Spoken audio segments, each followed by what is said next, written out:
E neste domingo, milhares de pessoas se reuniram em Copacabana, na zona sul do Rio de Janeiro, em um ato pela anistia para envolvidos no 8 de janeiro. O Rodrigo Viga acompanhou e traz agora todas as informações. Milhares de pessoas foram à orla da praia de Copacabana neste domingo para um ato em favor da anistia daqueles que foram presos pelas manifestações de 8 de janeiro de 2023 nos três poderes em Brasília, na capital federal. Aos gritos de anistia já, milhares de pessoas ocuparam a orla de Copacabana desde as primeiras horas da manhã deste domingo. Uma demonstração clara de apoio ao ex-presidente da República, Jair Messias Bolsonaro, alvo de denúncia da Procuradoria-Geral da República por uma suposta articulação de um golpe de Estado para evitar que Lula assumisse o poder no ano de 2023. Os manifestantes enfrentaram sol e calor intenso em Copacabana neste domingo. Usavam roupas verde e amarelo, cartazes e palavras de ordem em defesa da anistia e também do ex-presidente Jair Bolsonaro. Entre as frases mais comuns, volta Bolsonaro e saudades do meu ex. O ato foi marcado também pelo tom político, críticas feitas ao atual presidente Luiz Inácio Lula da Silva, à inflação, preços mais altos, e ao ministro do Supremo Tribunal Federal, Alexandre de Moraes. Esse tom também foi dado pelo ex-presidente Jair Bolsonaro, que falou para uma multidão em Copacabana por mais de meia hora, sob forte calor nesse domingo. E peço a vocês, por ocasião das eleições do ano que vem, me deem 50% da Câmara e 50% do Senado, que eu mudo os destinos do nosso Brasil.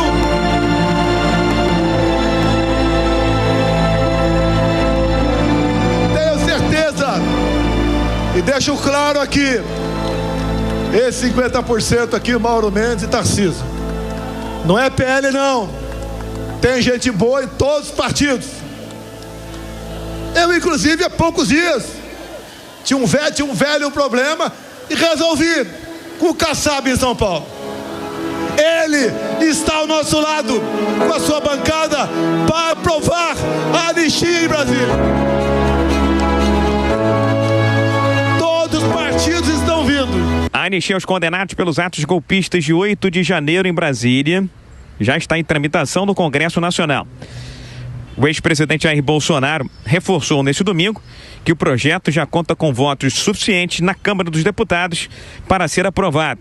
Essa é a mesma convicção do deputado federal Nicolas Ferreira. O presidente Bolsonaro tem feito essa articulação juntamente com os líderes partidários.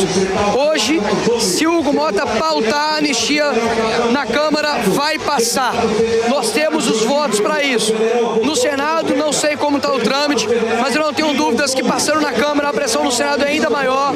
E convenhamos, já chega dessa perseguição com a direita aqui no nosso país e vamos fazer esse Brasil grande como ele merece ser. O governador de São Paulo, Tarcísio de Freitas, que esteve presente no ato desse domingo em Copacabana, também tem certeza de que já há uma mobilização suficiente para se pautar, votar e aprovar o projeto da anistia àqueles que participaram das manifestações de 8 de janeiro de 2023. Cada dia que passa é maior, e com o convencimento é maior, você tem mais forças políticas se juntando em prol dessa pauta. É uma pauta que a cada vez mais tem consenso.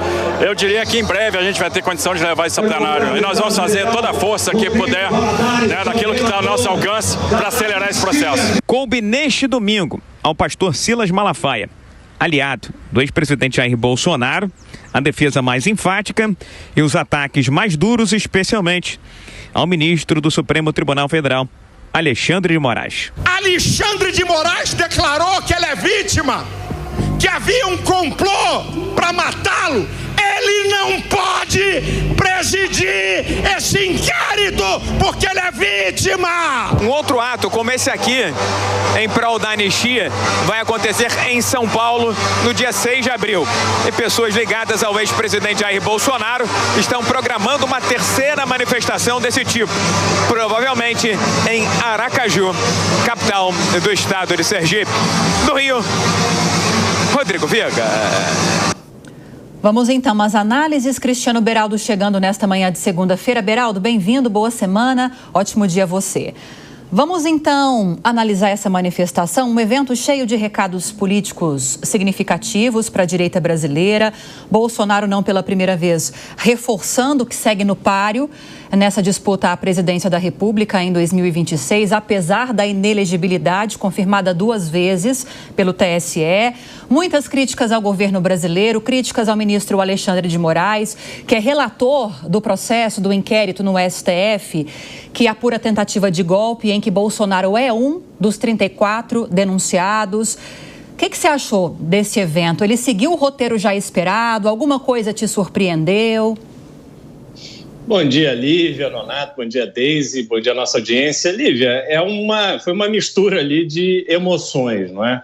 A gente estava na expectativa de ser esse evento em prol da anistia sobre os presos em 8 de janeiro, mas eu senti falta e confesso que não acompanhei todo o evento, então talvez até estivessem presentes ali, por exemplo, parentes das pessoas presas, declarações que não ficassem só no campo da política, mas também para passar o sentimento do que aquelas pessoas que estão presas já há bastante tempo, algumas já condenadas a penas altíssimas, em razão do que fizeram no 8 de janeiro. Então isso acho que teria, reforçando a presença dessas pessoas, parentes, familiares, amigos, enfim, poderia ali reforçar esse cunho realmente da anistia, da questão humana, né, que se está discutindo. Mas, obviamente, os discursos feitos ali que tiveram maior repercussão foram discursos da política. Bolsonaro, inclusive, reconhecendo que fez as pazes com Kassab, que tem interesses conflitantes com o próprio PL, olhando para o futuro. Está ali Kassab disputando o protagonismo no cenário político brasileiro, mantendo um pé na canoa de Bolsonaro e de Tarcísio, afinal de contas, Kassab é secretário do Tarcísio, mas ao mesmo tempo com ministros na esplanada do Ministério de Lula. E há também uma sensação, pelo menos que eu percebo, dessa promessa impossível de ser concretizada, de que se houver a eleição de 50% dos deputados e senadores sendo bolsonaristas, que o Bolsonaro fará uma revolução no Brasil. Veja, nós temos a esquerda e o centro está se consolidando numa federação entre progressistas, União Brasil e republicanos, o que torna impossível que metade da Câmara e do Senado seja eleito com nomes do bolsonarismo, daquele núcleo duro de Bolsonaro. E Bolsonaro que foi presidente, afinal de contas, passar 4 anos no comando do país, na presidência da República, dá inúmeros instrumentos para que se faça mudanças importantes. E a gente viu que, em várias oportunidades, Bolsonaro não confrontou o próprio Congresso. Ele indicou Augusto Aras, extremamente ligado à esquerda, para a Procuradoria-Geral da República, indicou Cássio Nunes, que ao final deu o voto de Minerva para tornar Lula elegível, e Lula que acabou disputando com o próprio Bolsonaro e vencendo as eleições, trouxe o Centrão para dentro do governo, depois de fazer uma campanha toda dizendo que o Centrão era o problema do Brasil. Enfim, a gente vê que a oportunidade ele teve, infelizmente, não promoveu as mudanças que eram esperadas e mudanças que fossem longevas, não é? Tanto é que, estamos hoje no Brasil discutindo ainda velhos problemas. Pois é, Beraldo, essa mobilização aí em Copacabana, no entanto, ela ainda mostra que essa pauta, ela ressoa num segmento que é relevante na sociedade, né? Então, a presença do ex-presidente, a defesa da anistia, elas acabam reforçando o papel dele como uma liderança da direita brasileira, mesmo depois de ficar inelegível, né? Então, esse evento, ele, apesar de levantar questionamentos institucionais importantes, por exemplo, até que ponto é legítimo conceder anistia num caso que envolveu esse quebra-quebra na sede dos três poderes, ele coloca em xeque justamente essa liderança do ex-presidente Jair Bolsonaro, né? Até onde vai o capital político dele. Pelo movimento da manifestação, de novo, assim, ela demonstra que ainda existe um grupo considerável da população que não considera justa a punição aplicada aos envolvidos no evento de janeiro, mas ela também mostra que o capital político de mobilização do ex-presidente diminuiu, né? Agora, todo esse processo, só para explicar aqui para os amigos da Jovem Pan, isso faz parte de um fenômeno que é muito comum nas democracias modernas, que os setores da sociedade, eles acabam questionando as decisões judiciais e eles buscam essa revisão de condenação, né? A gente vê isso aqui no Brasil em outros momentos como praticamente a anulação inteira da Lava Jato, né? Então, assim, a gente vê esses movimentos pedindo liberdade para presos políticos no passado, manifestação em Copacabana segue a mesma lógica, e a direita brasileira, por sua vez, ela continua a buscar um caminho entre a contestação das decisões judiciais e essa viabilidade eleitoral futura do ex-presidente Jair Bolsonaro, né? Para o governo Lula, agora o desafio é evitar que esse tipo de manifestação se torne um novo foco de desgaste institucional e que consolide a imagem de perseguição política do ex-presidente Jair Bolsonaro, né?